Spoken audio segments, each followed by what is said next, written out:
नमस्कार दोस्तों, आपका मेरी चैनल पर स्वागत है। नवरात्रि में घर लाएं ये शुभ चीजें, बन जाएंगे सारे बिगड़े काम। नवरात्रि का पर्व हिंदू धर्म में बहुत महत्वपूर्ण माना जाता है। इन 9 दिनों के दौरान मां के 9 स्वरूपों की आराधना की जाती है। नवरात्रि में कुछ चीजें घर में लाना बहुत शुभ होता है। वीडियो देखने से पहले चैनल को लाइक करें और नए हैं तो सब्सक्राइब करें।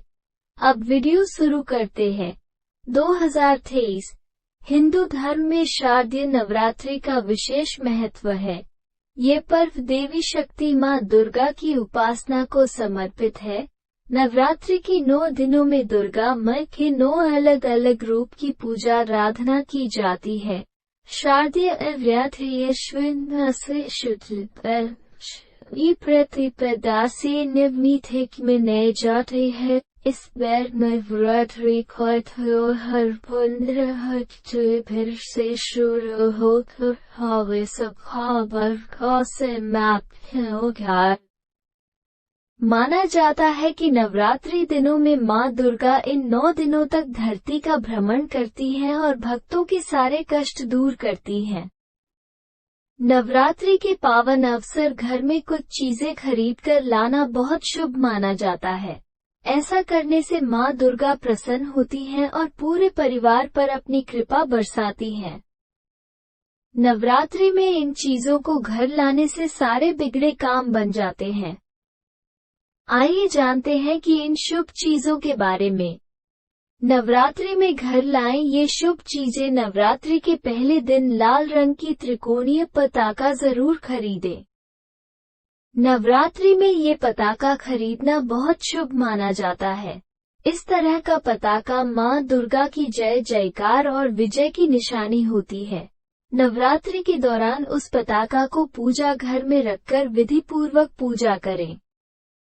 घर की छत पर यह पताका अगली नवरात्रि तक लगी रहने दें। नवरात्रि में मां दुर्गा को श्रृंगार की सामग्री अर्पित करना बहुत शुभ माना जाता है। इसीलिए विवाहित महिलाओं को नवरात्रि में मां दुर्गा को लाल चुनरी के साथ सुहाग का सामान चढ़ाना चाहिए। माना जाता है कि नवरात्रि में मां को श्रृंगार की सामग्री अर्पित करने से वैवाहिक जीवन सुखी रहता है और पति की उम्र बढ़ती है। ज्योतिष शास्त्र के मुताबिक नवरात्रि के दिनों में घर में चांदी की कोई चीज खरीदकर घर लानी चाहिए। इससे परिवार की आर्थिक स्थिति मजबूत होती है। इस चांदी की वस्तु को सबसे पहले मां दुर्गा के चरणों में अर्पित करना चाहिए। इसके बाद ही उसका इस्तेमाल करना चाहिए। इससे घर में बरकत आती है।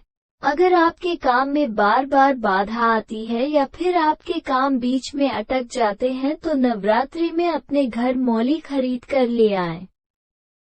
घर लाने के बाद मौली के धागे में 9 गांठें लगाकर मां दुर्गा को अर्पित कर दें। माना जाता है कि इस उपाय को करने से किसी भी व्यक्ति का भाग्य चमक उठता है। मां दुर्गा के चरण जहां पड़ते हैं वो घर धन्य हो जाता है। शारदीय नवरात्रि पर आप मां दुर्गा के पद चिन्ह घर ला सकते हैं। घर लाकर इनका पूजन करें। मां दुर्गा के पद चिन्हों को पूजा स्थान के पास ही लगाना चाहिए। शारदीय नवरात्रि में आप लाल चंदन की माला भी खरीदकर घर ला सकते हैं। मां दुर्गा के मंत्रों का जाप करने के लिए लाल चंदन की माला अति उत्तम मानी जाती है। इस माला मां के मंत्रों का जाप करना विशेष फलदायी माना जाता है। यहाँ सूचना सिर्फ मान्यताओं और जानकारियों पर आधारित है। यहाँ ये बताना जरूरी है कि किसी भी तरह की मान्यता जानकारी की पुष्टि नहीं करता है। किसी भी जानकारी या मान्यता को अमल में लाने से पहले संबंधित विशेषज्ञ से सलाह लें। वीडियो अच्छा लगे तो लाइक करो और चैनल पर नए हैं सब्सक्राइब करें और कमेंट करें। जय माता दी। धन्यवाद।